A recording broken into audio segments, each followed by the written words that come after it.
What do you do when you hear a fire alarm?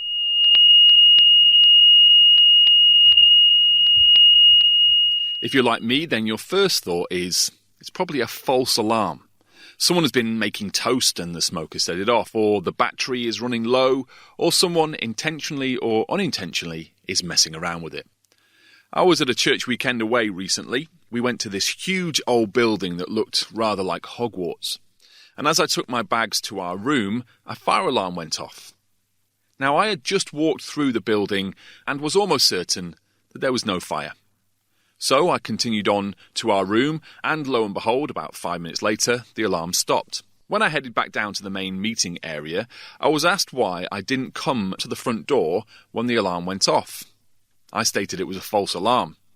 I was then asked how I knew this, and I had to admit that I didn't. Really, I just presumed. I took my telling off and continued on with the weekend, but later that evening, the alarm went off again. So, dutifully, I headed to the front door with the other 150 people or so. It was a false alarm again, and we all headed back in. The alarm went off a number of times that weekend, and I was struck by how each time the number of people who came to the front door decreased significantly. Clearly, people had decided that they were all false alarms.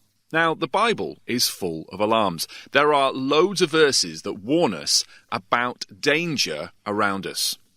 There are verses that warn us about the world. But when we look around, we don't see that many glaring dangers. There's a few, but we have family, food, friends, recreation, work, nature. Surely all good things. So we think it's a false alarm.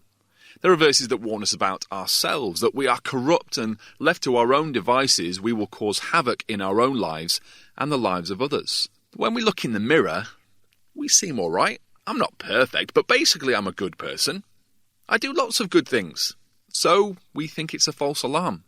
There are verses that warn us about the devil, but because we don't see a pointy-horned, red cape-wearing figure chasing us like in a horror film, we think it's a false alarm. The difference between a smoke alarm and the warnings in the Bible is that the Bible never has false alarms. We should take each and every one of them very seriously.